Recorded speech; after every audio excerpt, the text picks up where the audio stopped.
midterm.com or CVS. Al Jazeera said an Israeli attack on Gaza Sunday targeted journalists and killed 5, including its correspondent, Anas al-Sharif. Israel says he headed a Hamas cell. Al Jazeera denies that. ABC's James Longman has more from the foreign desk. The Committee to Protect Journalists has condemned the attack and says Israel has yet to provide evidence to support its allegations. They say 180 journalists have been killed since October 7th. This is as Israel is pressing ahead with its plan for a military occupation of Gaza City. Tropical storm Erin has formed in the eastern Atlantic Ocean, the 5th named storm of the Atlantic hurricane season. It's expected to strengthen rapidly and reach hurricane strength by Wednesday. So far, there is no direct threat to the U.S. As school starts in some parts of the country, some areas are seeing the deep political divide on display. In Deep Red, Oklahoma, Education Superintendent Ryan Walters complains about what he calls the radicalization of teachers in blue states like California and New York.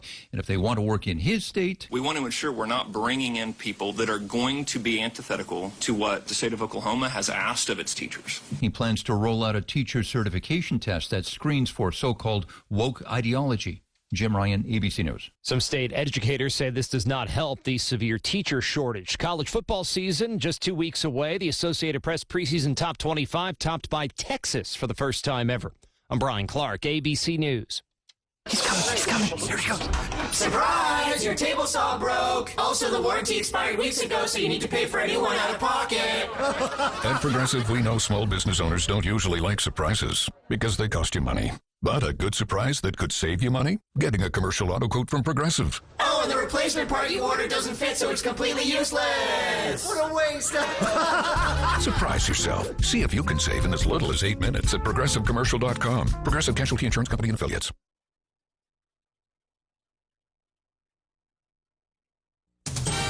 News Talk 610 AM and 102.1 FM. KVNU.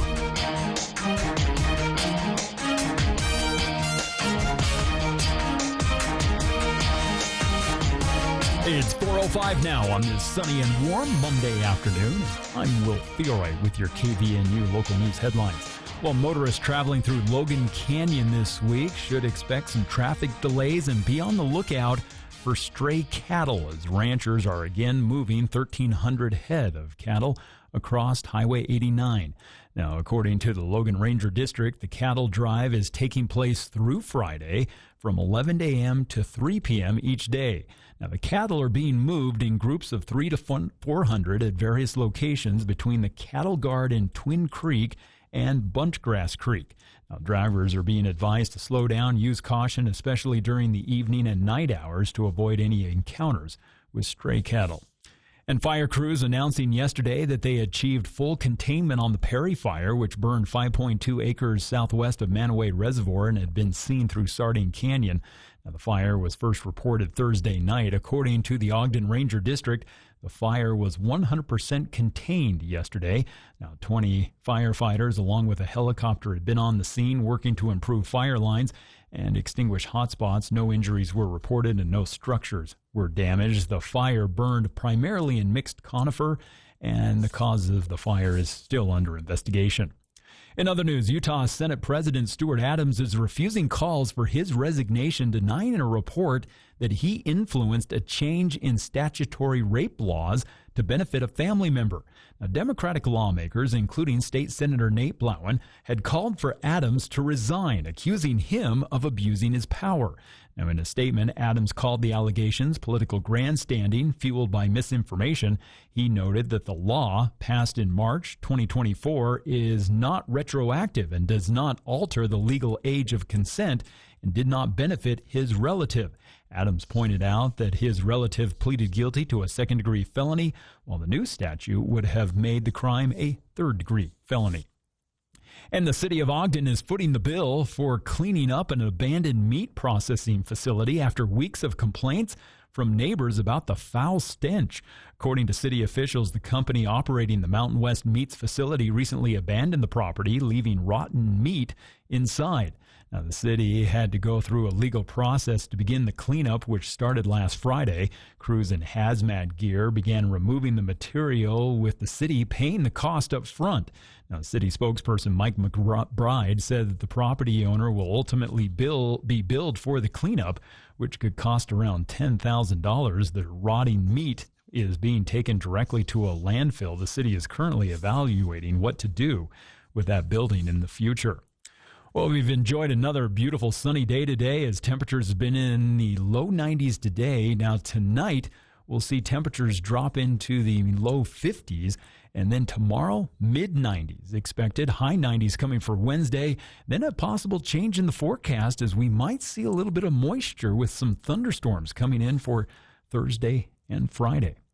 And news and weather this hour brought to you by Edson Builders. They recently teamed up with Innovative Home Finishes to give you a better building experience. Give them a call right now. Find out if you qualify for a $20,000 first-time home builder incentive. It's Edson Builders. Give them a call at 232-2680. And KVNU News Time is now 4:08, and it's KVNU's For the People show with Jason Williams coming up next. You're on KVNU. Summer has been rough, with insects taking over. Grasshoppers have come in like a wrecking ball, eating our gardens, bushes, and flower beds. Logan Extermination can help with a spray and bait treatment that will help eradicate those hoppers. Earwigs and wasps are also starting to make their mark, while spiders are letting us know that winter is near and they're already trying to move inside. Call Logan Extermination today to schedule your insect treatment and protect your home and property. Logan Extermination, 752-8450. The newsmakers, the stories. Get it all here. News Talk KVNU 610 AM and 102.1 FM. Discount Tire. So much more than a tire store. Summer breeze may make you feel fine, but you'll feel amazing at Discount Tire and Automotive's 49th anniversary sale. Right now, buy 3 select tires, get the 4th absolutely free. And that's not all. Get a free 4-wheel alignment with any 4-tire purchase. That's a $129.99 value on the house. You won't find lower tire prices anywhere. Guaranteed. That's our promise. Need a little payment flexibility? We've got you with 12 months no interest, layaway, and no credit check financing. The 49th anniversary sale is rolling now, so don't miss it. Schedule your service anytime at webtires.net or cruise in to Discount Tire and Automotive today, with 3 convenient locations in Logan, Providence, and Smithfield. Discount Tire. So much more than a tire store. Hi, this is Gordon Deal. Tuesday on This Morning, America's First News. Lessons from Argentina about interfering with jobs data. We'll peel back the layers on President Trump's influence at the Bureau of Labor Statistics. Also, a new survey examines how we feel about fully remote work. Hear the breakdowns on preferred work types by generation. And how to spot a flood-damaged car before you buy one. Tuesday on This Morning, America's First News. From 4 to 6 on News Talk KVNU, 610 AM and 102 FM. Your station for news and talk. KVNU's For the People with Jason Williams and Bill Walter. And it is Utah known as the fraud capital of the world.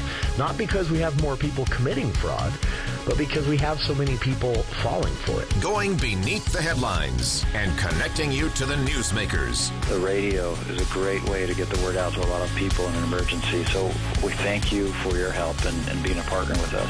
For the People on News Talk KVNU, 610 AM, 102.1 FM. Online at 610kvnu.com and on the KVNU mobile app.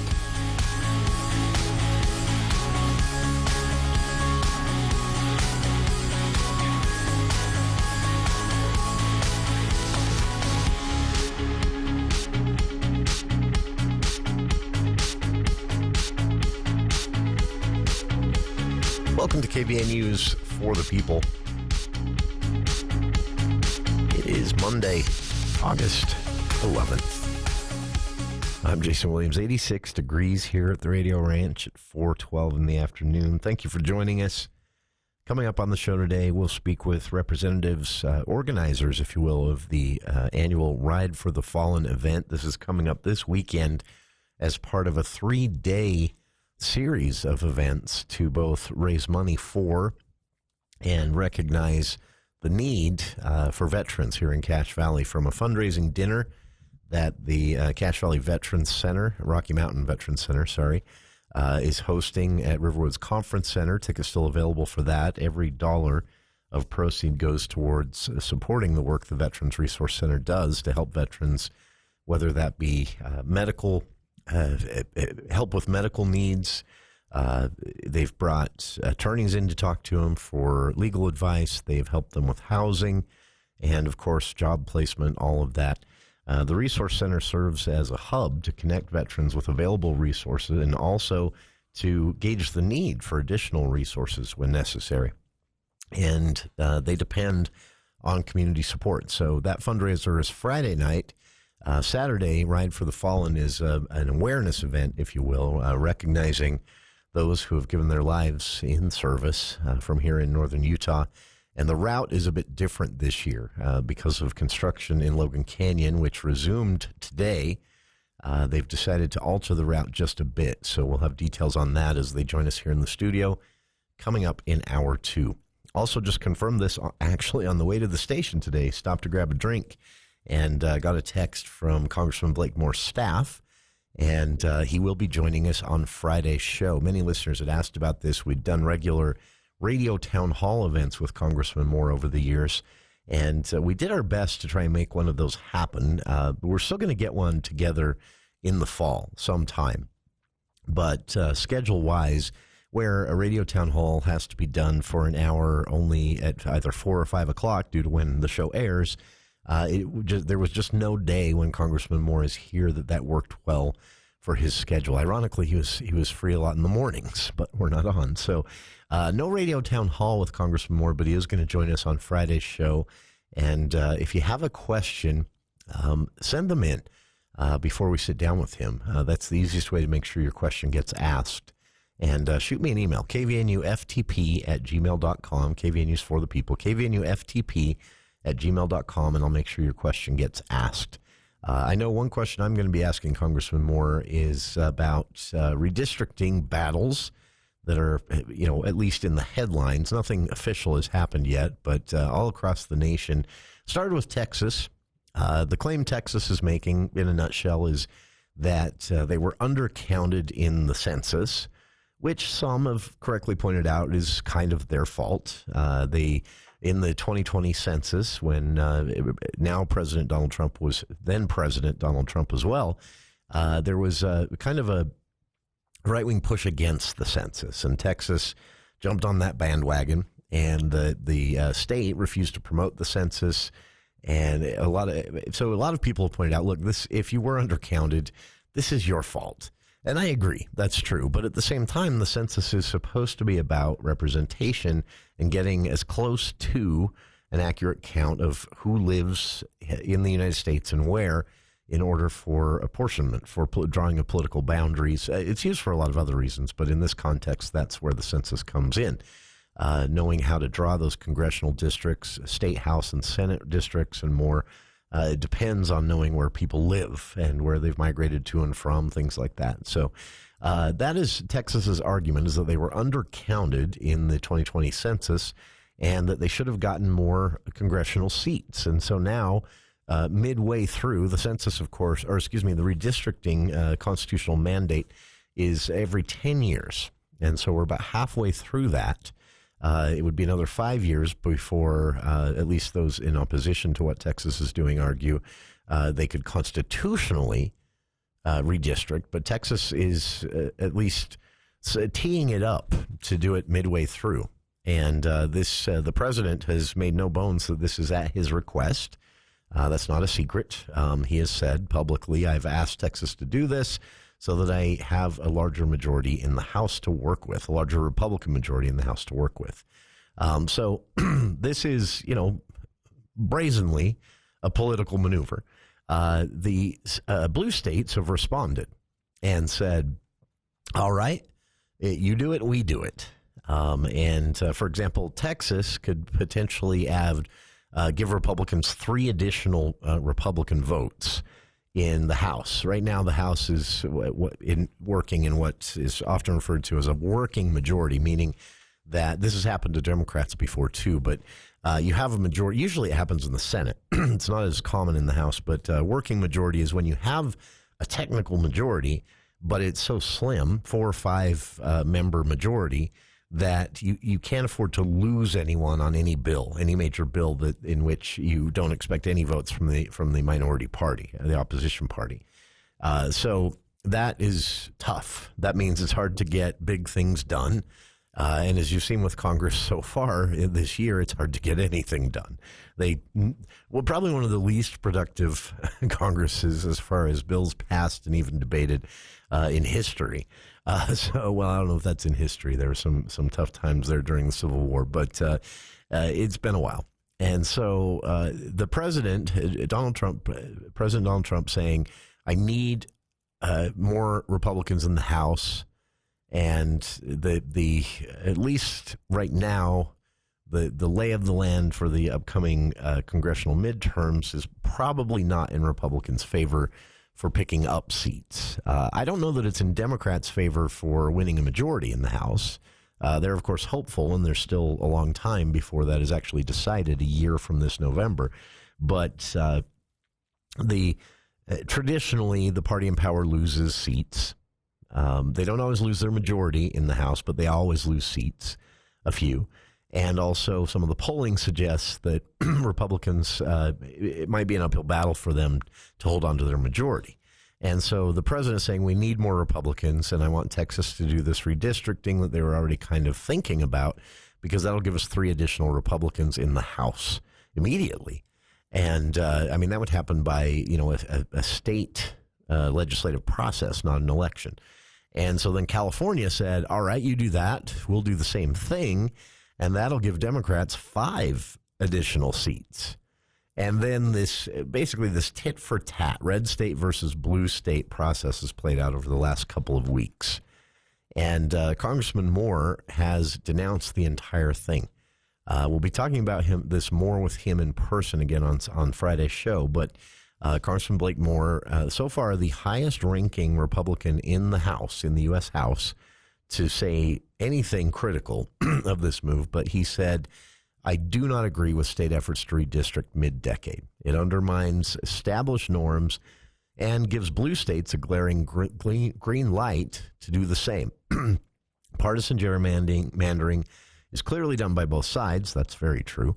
But to allow this wildfire to spread mid-decade is a step too far. And so Congressman Moore, pulling no punches on that one, said Texas shouldn't do this. They shouldn't open this can of worms. And again, with Texas's threat to do this, governors in California and New York have said in response they'll do the same thing. And if those are the only 3 states that do it, Democrats actually end up ahead by 3 seats.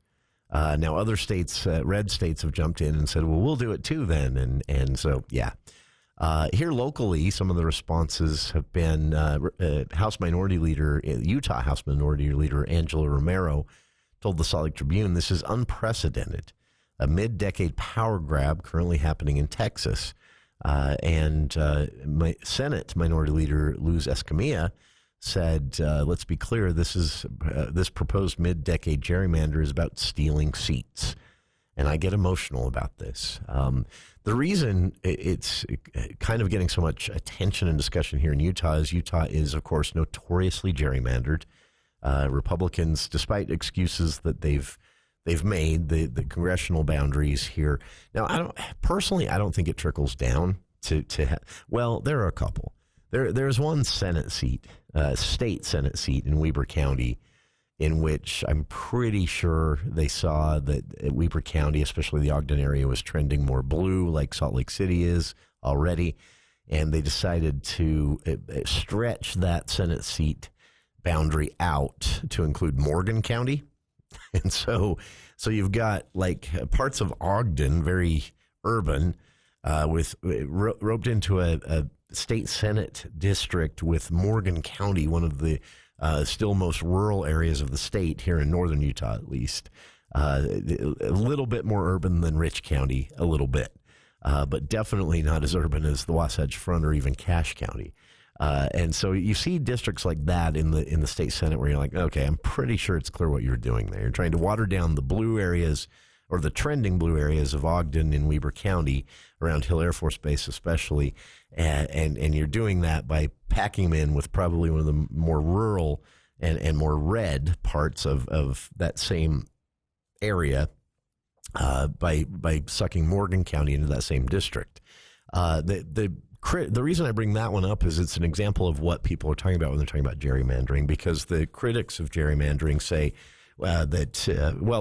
first off, technically it's supposedly illegal. You're not supposed to do it.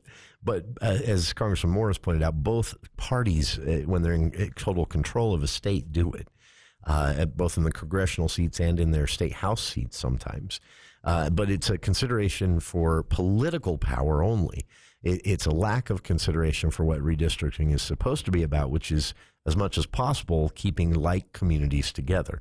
And so that state Senate seat that I'm talking about that has Ogden connected via a single representative in the state Senate with Morgan County, you're actually cheating both of those communities, because you have a state senator who has to represent the preferences of Ogden, which again is trending very blue over the last several cycles, with Morgan County, which has stayed very red, in fact, more red than even Cache County.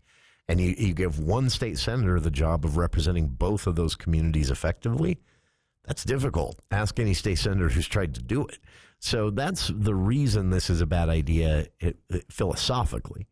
But as for the congressional boundaries here in Utah, you don't have to be a political scientist to see what they're doing. Utah Republican lawmakers carved up Salt Lake City. They cut Salt Lake City into 4 different congressional districts. So the center point of all 4 congressional districts here in Utah is basically a street corner near Redwood Road and about 3800 South in Salt Lake County. It's an unjustifiable map, and it was obviously done to break Salt Lake County up so that there wouldn't be an area that would have its own congressional district and vote for a Democrat. But now in blue states, the same thing happens. There are parts of California already that are pretty gerrymandered. On the East Coast, there are several states that have been blue for a long time that have some districts that I don't even know how they justify the shape of the boundaries. There's one famous one that looks like a salamander, and that was basically in a state that had kind of a urban-rural mix, like Utah's, a blue area and a red area. They were trying to carve up that red area, sort of like Utah Republicans did carving up the blue area. And so there's a a congressional district that literally is shaped like with the legs. That's how brazen they got with this. So at least Utah's isn't that bad, but it's still bad. And overall, I'm with Congressman Blake Moore. I think everyone, both the Democrats and Republicans alike, are going to very much regret this can of worms getting opened if it does officially get opened. Right now, of course, things are stalled out in Texas because the Democrats, Texas has this unique thing. I'm actually looking into this to see if this is allowed here in Utah, but legislative staff aren't in office. So I'm trying to find out because I'm curious, and I couldn't find a statute on it anywhere. But in Texas, there's actually this clearly spelled out, not at all vague constitutional provision that says lawmakers, if they disagree with what is happening in the legislature, whether it doesn't matter if they're in the majority, which is Republicans in the Texas State House, or the minority, Democrats in Texas State House, it doesn't matter, but they have a constitutional right to block a quorum. There are state rules that say in order to move any major legislation, you have to have a certain percentage of the legislature in attendance. And Democrats in Texas left the state. Some are in California, some are in Illinois. Some are, as of yet, unheard of, but they're not in Texas. Or at least if they are in Texas, they're laying very low.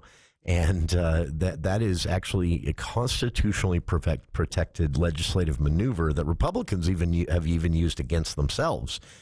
There was a disagreement over an impeachment process a couple of years ago. The Attorney General, who's now running for the United States Senate in Texas, and the House impeached him, and the Senate didn't want to, and so to avoid a quorum, some senators left the state for 2 weeks.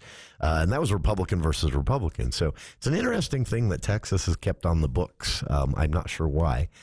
but it is basically where this whole this redistricting fight has played out. As for the major parties here in Utah, the Utah Republican Party hasn't said a word about what's happening in Texas, but the state Democratic Party they haven't started talking about it. And they're also roping this back into what the state legislature here in Utah kind of ignoring the independent redistricting process that was approved by voters via ballot initiative when they did redistricting here in 2020. So that brings you all up to speed. Congressman Moore is talking a lot about this. He'll talk with us more in person on Friday. And if you'd like an update on his schedule and where you might hear him weigh in more on this, and other issues, they've posted that to his House page, and I've linked to that on our Facebook page. And we'll be back with more For the People right after this. News Talk 610 AM, 102.1 FM, KVNU. This is Brent Wallace with Cache Valley Bank. This summer, creativity pays off at Cache Valley Bank. Come check out our coloring contest happening now through August 15th. Kids ages 15 and under can pick up a coloring sheet at any of our branches, return their finished drawing, and get free swag just for entering. Winners in each age group could take home exciting prizes like a Nintendo Switch, Tony Box Bundle, or even a $500 savings account. Plus, check out our special bonus offer. Open a Cache Valley Bank Youth Savings account, and we'll match your opening deposit up to $50. Bring your kids to color, create, and start building good money habits. Now for all the disclosures. One coloring entry and match deposit per child. Offer valid through August 15th, 2025. $25 minimum deposit required. Deposit match provided at the time of account opening. Fees may reduce earnings on account. 0.45% starting annual percentage yield. Cache Valley Bank. Member FDIC.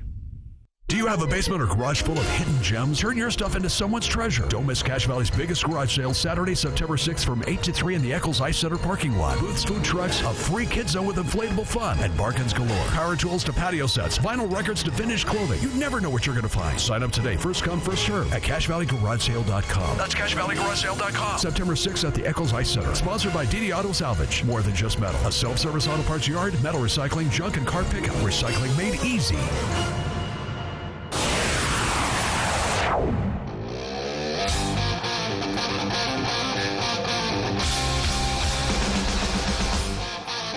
I mentioned before the break there that construction had resumed in Logan Canyon. They shut that down for the Raspberry Days weekend. It was crowded. Actually, I headed over Saturday, and I was surprised there was, I don't think, a single car behind me through that entire canyon.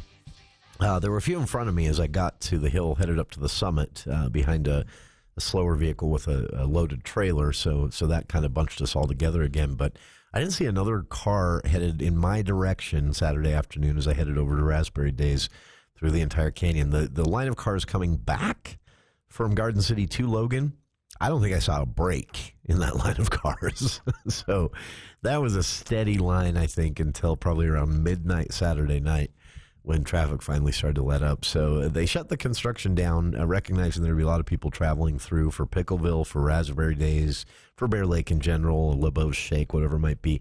It has resumed, and then further complicating things, let me put it this way. If you don't have to go to Garden City anytime between now and Friday, don't. Because in addition to the construction, it is that time of year, it is the annual cattle drive. And according to the Logan Ranger District, the cattle drive will take place every day from 11 a.m. to 3 p.m. So if you do have to travel in the late afternoon or early evening, or before 11 a.m. in the morning, and you'll miss it. But again, as they move these cattle through, they move them in groups of hundreds. I think it's like they do 400 or 500 at a time. And they have to do almost 2,000, I think, but they'll do them 400 or 500 at a time so they can kind of keep track and keep count. And there's various locations between the cattle guards. This is below Twin Creek and Bunchgrass Creek, if you're familiar with those. Most people probably aren't, so I won't bother. Anyway, the 400 or 500 cattle they'll move through. They try to keep them all together and bunch together, but occasionally they do have what the drivers call a stray. And they do go back and collect them. But sometimes, surprisingly, as large as they are, cows are pretty good at hiding in trees and scrub brush and down in the river and things like that. And so they do miss one occasionally, and it'll probably hear and smell the other cattle the next day as they come through and join back up with the herd. But it could be out there overnight. And, I mean, I don't need to spell this out, right? That's not something you want to hit with your car. So drivers are advised to slow down and use caution throughout the canyon all this week. Now, you should be doing that anyway and are forced to do that anyway in some spots due to the construction. But again, this is higher up and a long stretch of the canyon. They drive them several miles, I think. So, and it's an area with steep curves, sharp curves, and so. Again, with the cattle being moved all this week, 11 a.m. to 3 p.m., expect strays, random cows standing on the side of the road or in the middle of the road, even in the middle of the night, and until they get, all of them collected and through. Again, they try their best to make sure this doesn't happen because a lost cow is money lost to them, of course. And so, but they do have one wander off or kind of lollygag and go down for a drink and kind of get lost from the herd, and then they just kind of wander and eat all night, and sometimes stray into the middle of the road. And some of them are black, not really visible at night. And so, yeah, it has led to accidents before. As far as I know, no fatalities, but definitely something that is going to destroy your car, hitting a cow, and, of course, kill the cow. So slow down and keep your eyes out as you cross that first cattle guard in the canyon, which I think is just paint now, and the second higher up, closer to the summit. They will be moving them in groups of, again, about 400 to 500 at a time every day this week, 11 a.m. to 3 p.m. But even outside of those times when they're actively moving the cattle and blocking the roadway, the potential for strays, those who get left behind and don't get picked up till the next day's drive, they could be standing in the middle of the road at midnight. And again, that's not something you want to hit. So keep that in mind. It's been an interesting couple of weeks. Construction shut down for a fire. Construction resumes. Construction shut down for Raspberry Days. Construction resumes. Cattle drive happening all this week. Again, 11 a.m. to 3 p.m.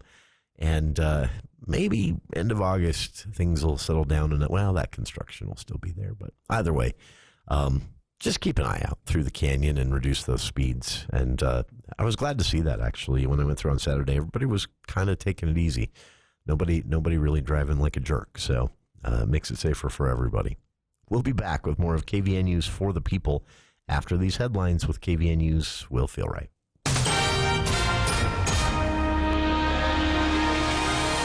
Well, thank you, Jason. A 32-year-old Ogden man has admitted to stealing from a local business more than 2 years ago. Michael J. Schaefer Jr. accepted a plea deal to lesser charges and will now await sentencing next month. Schaefer appeared back in July in Logan's 1st District Court, where he pleaded guilty to one count of theft by deception amended to a third-degree felony. Now, according to prosecutors, Schaefer obtained 3 checks from a Logan company without the knowledge of the company's owner. He was never employed by the business, and on January 6th of 2023, Schaefer had made one of the checks out to him and went to a Smithfield bank to cash it in the amount of $3,797. Now, the bank was able to pull photographs from the building's surveillance cameras showing Schaefer at the teller window. They were also able to give investigators an Ogden address from the driver's license that Schaefer presented to the teller. Now, according to court records, Schaefer is scheduled to be sentenced in September.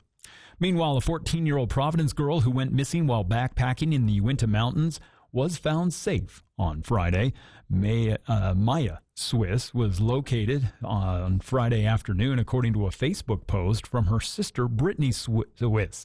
Now, the initial report came in Thursday morning that Maya, who was with a group of 7 family members in the Painters Basin and Kidney Lakes area, had left the group to use the bathroom and then gotten lost. Now, Maya was reportedly found by a helicopter. According to the family, when she realized that she was lost, she had made her way to a trailhead and stayed there until she heard the helicopter and was able to get the helicopter pilot's attention. Now, a statement from the Swiss family said that Maya is totally fine physically and emotionally. She was acting as if nothing major had happened, and outside of some minor scrapes and a sunburn, she was physically in great condition. And state officials are warning motorists to slow down and use caution.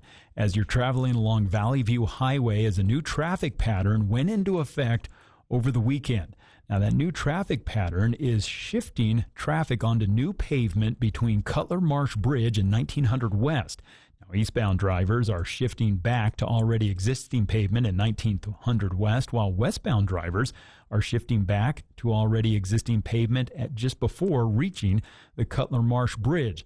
Now, officials also reopened the intersection at 1900 West as part of the transition. Of course, all of this is an effort to improve SR 30 that runs from 10th West in Logan out to State Road 23. And officials confirming that a set of human remains that were found near a West Valley City pond earlier this year belonged to a man who was reported missing back in 2017. It was back in March that an investigation began after a skull and other remains were found near a golf course in West Valley City. Now, the police department on Friday announced that through DNA testing, the remains had been identified as belonging to Justin Hoyman. Now, he had last been seen in November of 2017. The 27-year-old had been staying at the Fortitude Treatment Center and had made arrangements to meet his mother for lunch, but never showed up. Well, we've had sunny skies today, a little warmer than yesterday, as we've been in the low 90s today. Tonight we'll drop into the low 50s. Clear skies continuing into tomorrow, as temperatures Tuesday are going to be around the mid-90s, and then high 90s coming for Wednesday, before we'll start to see a chance of some thunderstorms for Thursday and Friday. And weather this hour brought to you by Mount Logan Laundry. If it's time to clean up quilts and blankets around your home, get them out for winter. Mount Logan Laundry has those large capacity washers and dryers that'll save you time and money. It's Mount Logan Laundry.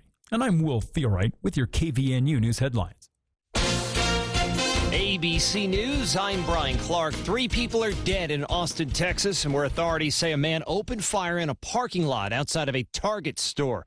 Police Chief Lisa Davis said while there's no clear motive, a suspect is in custody. We have a male white suspect who appears to be 32 years of age, does have a mental health history.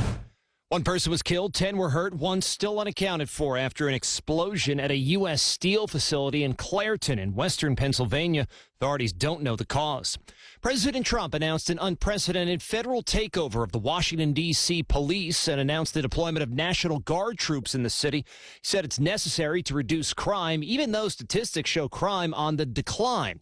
The mayor called the takeover unnecessary, but vowed to follow the law. Health Secretary Robert Kennedy visited CDC headquarters in Atlanta as new information emerges about Friday's shooting. Sources tell ABC News 150 windows and 100 doors were damaged in the attack. My neighbor stopped by the other day to borrow a torque wrench, and he said, "How does your house stay so cool in this heat?" I'll tell you what I told him. Call Cardall's Insulation and get your insulation checked. I'm serious. That's what I did, and I can't believe the difference it has made in our home. Or maybe you just want to insulate your garage or an attic. Call Cardall's. When you call Cardall's, make sure to ask them about the $1,200 tax credit. 755-5012. Or look them up online. Cardall's Insulation, 755-5012. Bringing Wall Street to Main Street. From your local experts in downtown Logan, this is the Adams Wealth Advisors Market Report. Hi, I'm Mitch Green with Adams Wealth Advisors.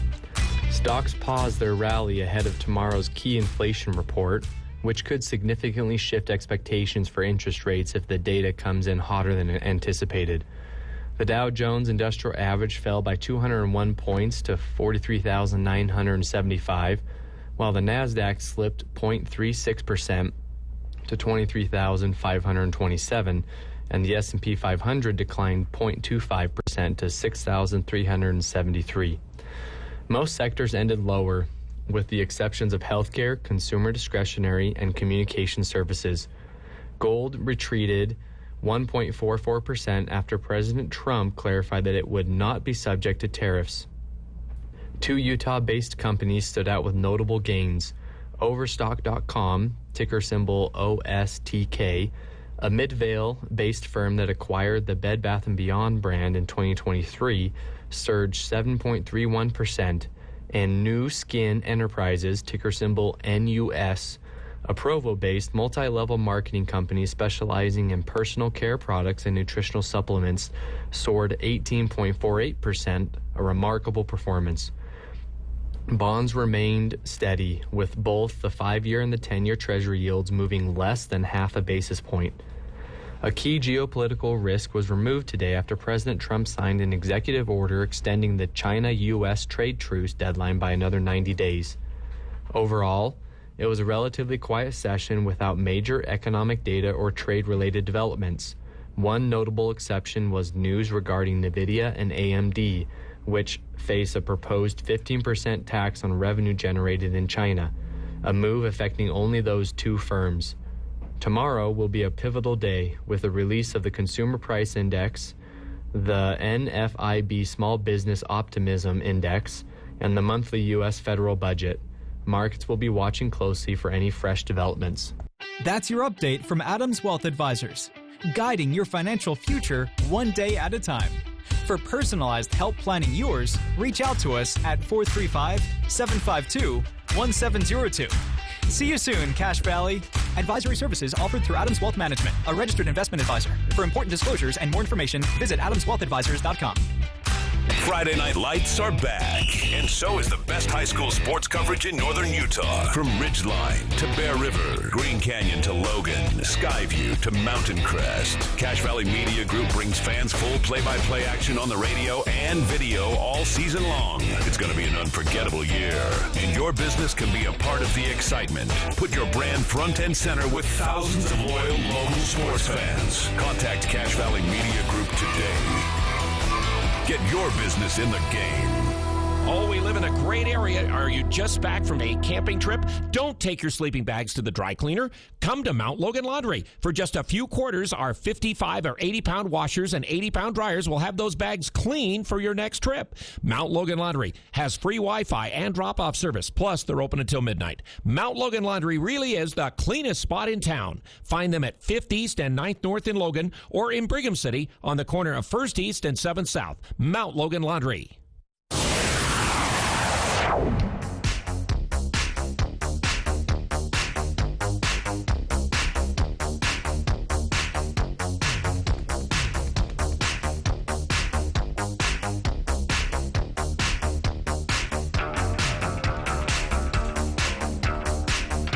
Welcome back to KVA News for the people.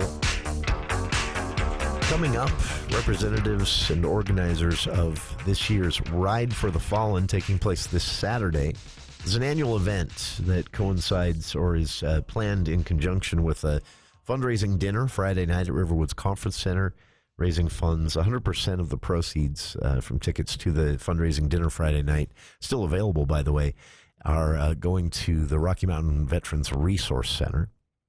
And then on Saturday, the Ride for the Fallen takes place. This is also, aimed at getting attention for the needs of veterans and recognizing those who have given their lives in service, the ultimate sacrifice, as they say. And that is Saturday. But this year, due to the construction of the canyon, the cattle drive I mentioned before the news will be over by Saturday. That ends at 3 p.m. on Friday, though they're warning into Friday night. Still watch for those stray cattle in the canyon, especially after dark. But by Saturday, that should all be cleared up. And the construction, though, will be there. And so with that in mind, they're altering the route of the Ride for the Fallen this year. First time that I'm aware of that they've altered the route. And, of course, this is temporary. They'll be back to including Logan Canyon in the ride next year. But they've altered the route, and so there are a few different things you should know. We'll also talk about registration and more, and that is coming up at the start of Hour 2 of today's show. Last week on the show, we talked a little bit about water and conservation efforts and this kind of battle that is in a minor way bubbled up in the legislature a couple of times over, and including one time, I think it was Senator Dan McKay actually had a bill, if I'm not mistaken. But either way, that bill died quickly, and the idea hasn't gone anywhere. But the discussion is centered around water subsidies. The idea being that no one really knows how much water costs because we subsidize the the cost for households and individuals here in Utah and even businesses so much. And there's always this debate as we talk about water, as we remember after a century that we live in a desert and we're growing green lawns in areas where there were not green lawns. And that might be an irresponsible way to use our very limited resource and getting more limited as the population grows. And so this keeps bubbling up. Should water rates increase is usually the question. And the idea behind increasing water rates is, one, there's more money to actually build infrastructure, to lose less water through aging infrastructure or faulty reservoir walls, things like that. But also even money for, education campaigns to get people to use less, money to go into the state's grant program to get farmers and those in agriculture to use more water efficient watering systems and more. And that all is there's the list of places this money could productively go from increased water rates is endless. But that's not usually why it comes up. Why it comes up is they believe that we've hit a plateau. Some, and these are Republicans. Well, Democrats agree with them in the Utah House and Senate. But it's usually Utah Republicans bringing this up. But the argument is we've hit a plateau of sorts with water conservation. And that we're not going to reach greater water efficiency, especially when it comes to landscaping, when it comes to how businesses are using water. I think one of the most wasteful things, and this was everywhere. I can't, now you see a lot more of it, but I remember growing up here that little, it's an absolute useless piece of grass between parking stalls in a parking lot. I don't even know what you call it. I don't know if it has a name. It's not really a median. It's not really a place you can sit. It's most of them are often too thin for that, and there's rarely shade. It's usually out in the hot sun, maybe a couple of trees scattered throughout. But you see them at department stores. You see them. There's one at a gym here in Logan. You see them. The Cache Valley Mall, when it was a thing, used to have them. And it's basically this little 3-4 foot strip of grass that will run the entire block of parking stalls sometimes in these huge parking lots. And it has to be watered. In the summertime, that's every other day. It has a sprinkler system, buried along this stretch of absolutely useless, meaningless grass.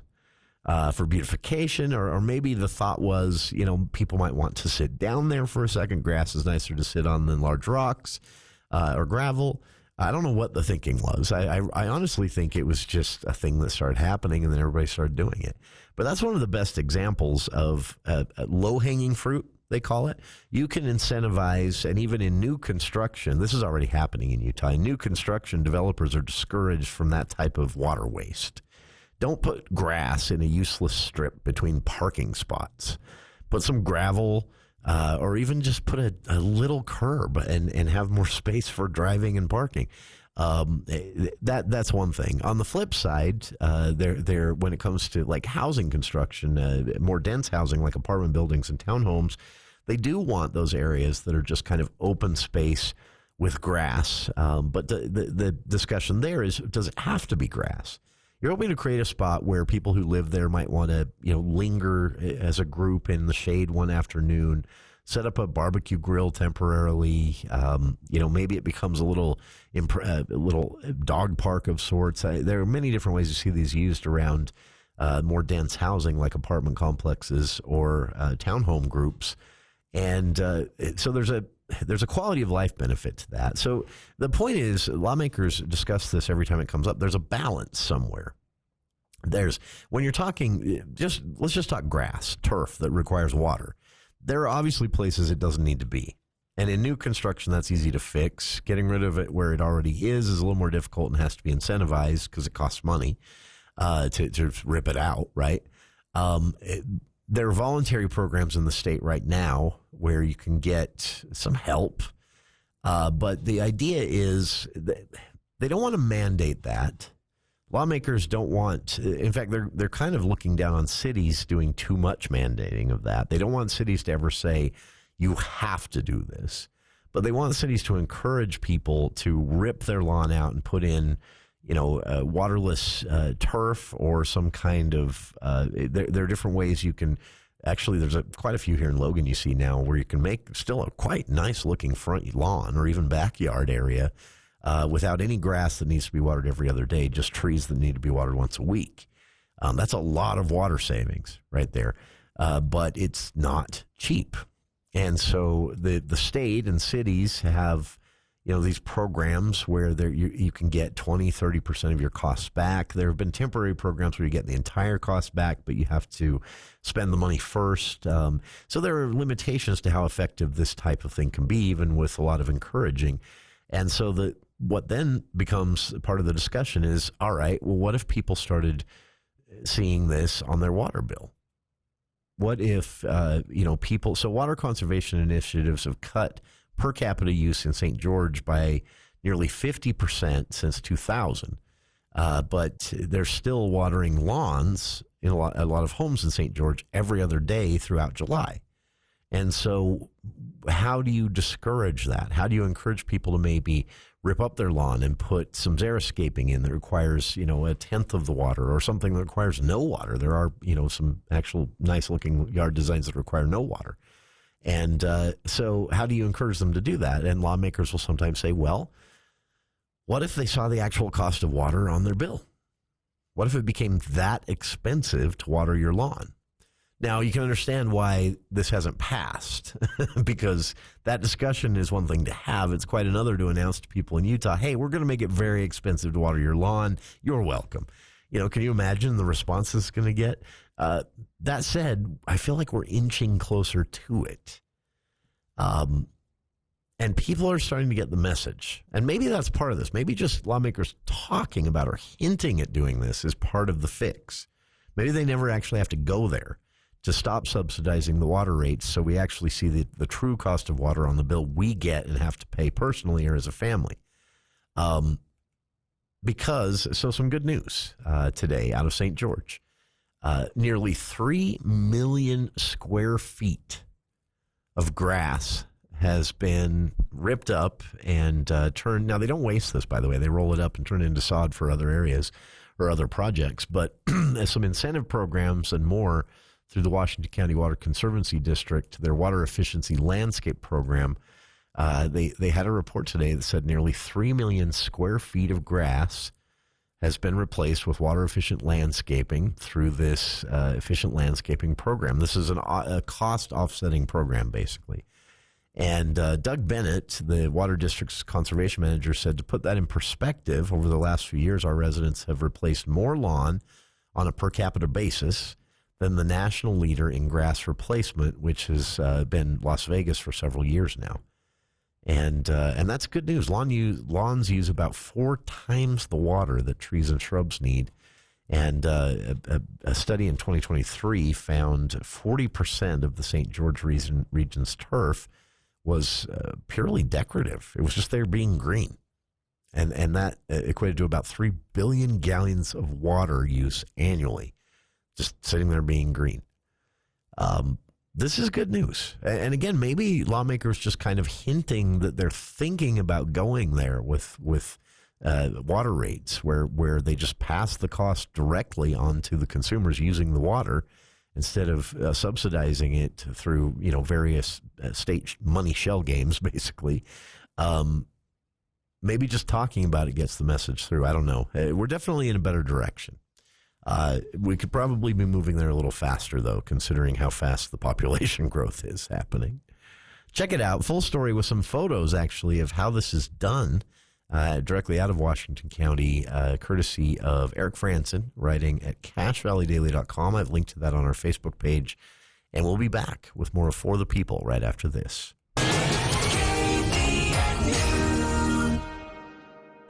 Don't let a breakdown leave you stranded in this brutal summer heat. Amco Transmissions can fix it before it fails. Transmissions, AC, brakes, the works. Their expert techs will keep you cool, safe, and back on the road fast. Don't wait till it's too late. Drive into Amco today and beat the heat before it beats your car.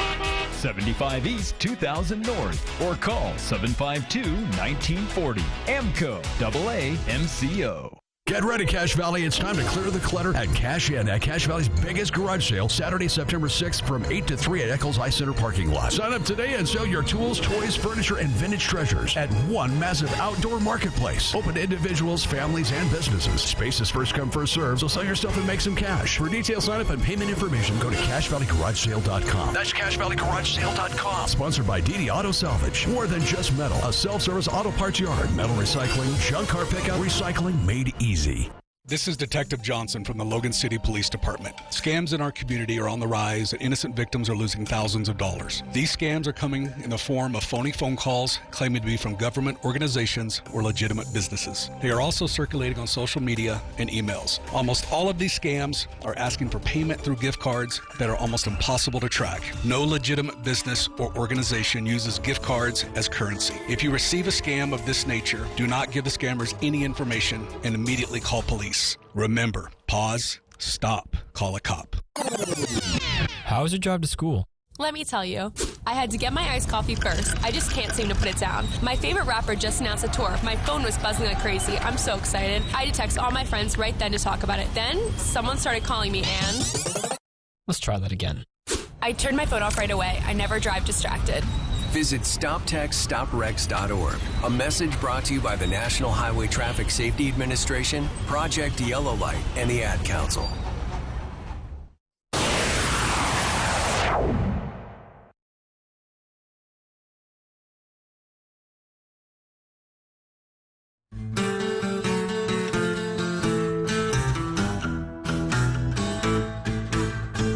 That's it for hour one of today's show. Coming up in hour two, representatives and organizers of this year's Ride for the Fallen, an event to recognize through a lengthy ride, coinciding with a fundraiser at Riverwoods Conference Center the night before, this coming Friday, to raise money for the Rocky Mountain Veterans Resource Center. Then on Saturday, the ticket's still available for that dinner that night, by the way, if you want to support them, and that's a good cause. All of the proceeds go directly to the Rocky Mountain Veterans Resource Center located here in Cache Valley. Then Saturday, Ride for the Fallen, recognizing those who have given their lives in service from here in northern Utah. That takes place starting Saturday morning. But this year, the route is going to be different. And so we'll explain how this works and how you can still get registered to be a part of both the fundraising dinner Friday night and or